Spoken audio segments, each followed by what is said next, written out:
Charger.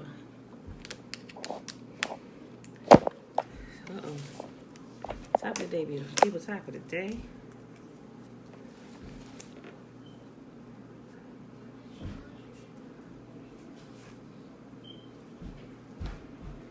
Quit stomping.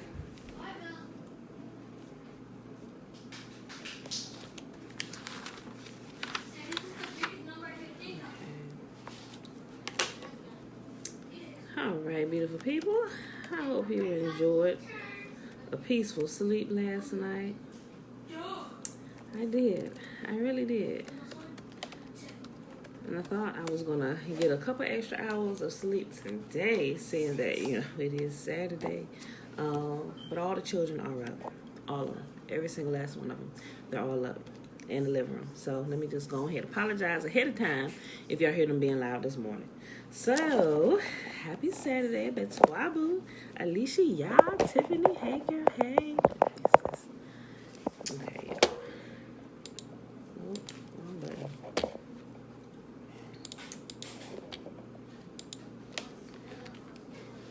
Okay. Saba Salama, Betwabu. Guys, I had a disturbing dream last night. I mean, it ain't like I ain't never had one of these dreams before, but I had a dream that we were invaded. And I saw the invasion. I'm like living here at my house.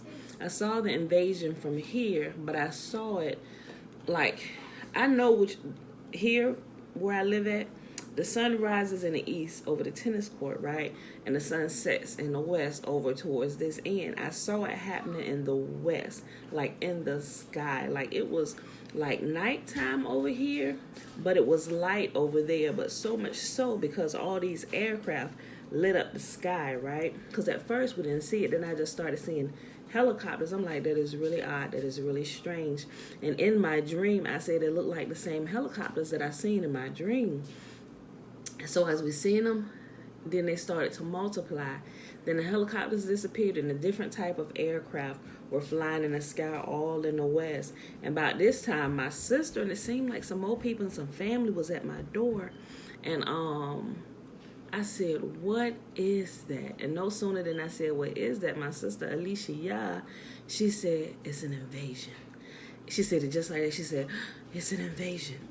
And then, no sooner than she said that out her mouth, the aircraft started. It was one that put on, like, you know how you have a beacon light? They put on like a beacon light, like they were searching for somebody. It put on that beacon light, it found its target, and it began to shoot. And after the first one began to shoot, all the rest of them began to shoot. I knew at first that they were shooting at identified targets, but then they just started shooting non-discriminately, you know. So we ran in the house, and it was like I was praying. I was like, Father, what do we do? Where do we go? And when will they be here? You know, and that was into that dream. Actually, there was a little bit more detail, but I think those are personal details, Alicia, which I will tell you when we get off of here. All right, so, but yeah, so that was it. I figured I just share that because it was really, really vivid, you know. All right, y'all. So today we are reading Job 19, 20, and 21. It is day 250 of year 2 of reading through the books of the law and the prophets, and of the 2-year consecutive day count without the Sabbaths added, it's day 612. All right. Job's sixth speech, a response to Bildad. Then Job spoke again. How long will you torture me? How long will you try to crush me with your words? You have already insulted me 10 times. You should be ashamed of treating me so badly. Even if I have sinned, that is my concern, not yours. You think you're better than I am by using my humiliation as evidence of my sin. But it is Yah who has wronged me, capturing me in his net. I cry out, help, but no one answers me. I protest, but there is no justice. Yah has blocked my way so I cannot move. He has plunged my path into darkness. He has stripped me of my honor and removed the crown from my head. I'm sorry, y'all. Her comment caught me off guard. Alicia said weird because I woke up at 6:59 and before I opened my eyes I saw a military man I know, clean shaven and in a military uniform. He's not in the military and is too old to join. That's interesting.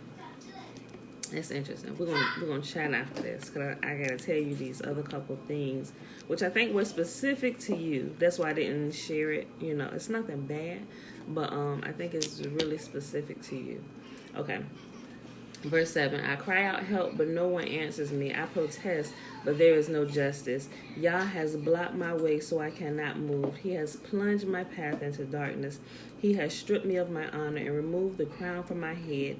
He has demolished me on every side, and I am finished. He has uprooted my hope like a fallen tree. His fury burns against me. He counts me as an enemy. His troops advance. They build up roads to attack me. They camp all around my tent. My relatives stay far away, and my friends have turned against me. My family is gone, and my close friends have forgotten me. My servants and maids consider me a stranger. I am like a foreigner to them.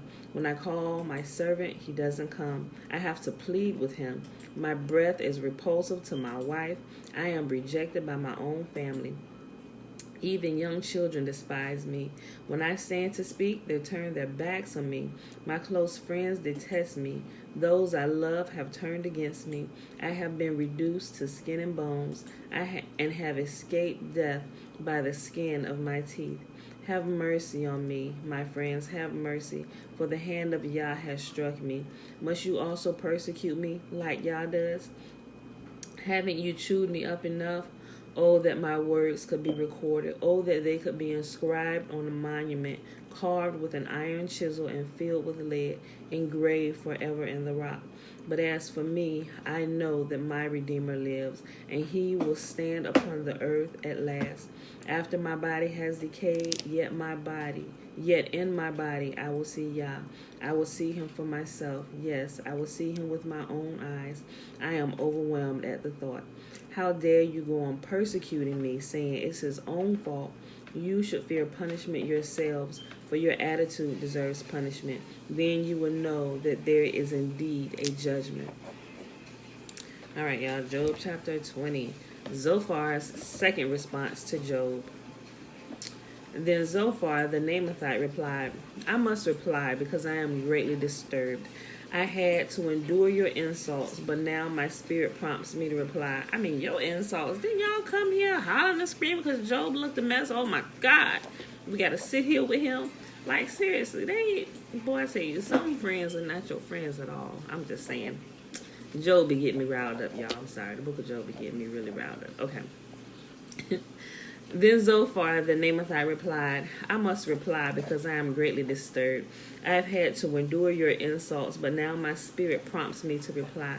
Don't you realize that from the beginning of time, ever since people were first placed on the earth, the triumph of the wicked has been short-lived, and the joy of the godless has only been temporary? Though the pride of the godless reaches to the heavens and their heads touch the clouds, yet they will vanish forever, thrown away like their own dung. Those who knew them will ask, where are they? They will fade like a dream and not be found. They will vanish like a vision in a night. Those who once saw them will see them no more. Their families will never see them again. Their children will beg from the poor, for they must give back their stolen riches. Though they are young, their bones will lie in the dust. They enjoyed the sweet taste of wickedness, letting it melt under their tongue. They savored it, holding it long in their mouths. But suddenly the food in their bellies turns sour, a poisonous venom in their stomach. They will vomit the wealth they swallowed. Yah won't let them keep it down. They will suck the poison of cobras. The viper will kill them. They will never again enjoy streams of olive oil or rivers of milk and honey. They will give back everything they worked for. Their wealth will bring them no joy. For they oppressed the poor and left them destitute. They foreclosed on their homes. They were always greedy and never satisfied. Nothing remains of all the things they dreamed about. Nothing is left after they finish gorging themselves. Therefore, their prosperity will not endure. In the midst of plenty, they will run into trouble and be overcome by misery. May Yah give them a belly full of trouble. May Yah rain down his anger upon them. When they try to escape an iron weapon, a bronze-tipped arrow will pierce them. The arrow is pulled from their back, and the arrowhead glistens with blood. The terrors of death are upon them. Their treasures will be thrown into deepest darkness. A wildfire will devour their goods, consuming all they have left. The heavens will reveal their guilt, and the earth will testify against them. A flood will sweep away their house. Yah's anger will descend on them in the torrents. This is the reward that Yah gives the wicked. It is the inheritance decreed by Yah. Last chapter for today, y'all. Job chapter 21. Job's seventh speech, a response to Zophar. Then Job spake again. Listen closely to what I am saying. That's one consolation you can give me. Bear with me and let me speak. After I have spoken, you may resume mocking me. My complaint is with Yah, not with people. I have good reason to be so impatient. Look at me and be stunned. Put your hand over your mouth in shock. When I think about what I am saying, I shudder. My body trembles. Why do the wicked prosper, growing old and powerful? They live to see their children grow up and settle down, and they enjoy their grandchildren. Their homes are saved from every fear, and Yah does not punish them. Their bulls never fail to breed. Their cows bear calves and never miscarry. They let their children frisk about like lambs. Their little ones skip and dance. They sing with tambourine and harp. They celebrate to the sound of the flute. They spend their days in prosperity, then go down to the grave in peace. And yet they say to Yah, go away. We want no part of you and your ways. Who is the Almighty, and why should we obey him? What good will it do us to pray? They think their prosperity is of their own doing, but I will have nothing to do with that kind of thinking. Yet the light of the wicked never seems to be extinguished. Do they ever have trouble? Does Yah distribute sorrows to them in anger? Are they driven before the wind like straw? Are they carried away by the storm like chaff? Not at all. Well, you say, at least Yah will punish their children. But I say he should punish the ones who sin, so that they understand his judgment. Let them see their destruction with their own eyes. Let them drink deeply of the anger of the Almighty. For they will not care what happens to their family after they are dead. But who can teach a lesson to Yah, since he judges even the most powerful? One person dies in prosperity, completely comfortable and secure, a picture of good health, vigorous and fit. Another person dies in bitter poverty, never having tasted the good life. But both are buried in the same dust. Both eaten by the same maggots. Look, I know what you're thinking. I know the schemes you plot against me. You tell me of rich and wicked people whose houses have vanished because of their sins. But ask those who you have been around, and they will tell you the truth. Evil people are spared in times of calamity and are allowed to escape disaster. No one criticizes them openly or pays them back for what they have done. When they are carried to the grave, an honor guard keeps watch at their tomb. A great funeral procession goes to the cemetery. Many pay their respects as the body is laid to rest, and the earth gives sweet repose. How can your empty cliches comfort me? All your explanations are lies. Bruh. Job getting it to him. So that is our reading for today, beautiful people.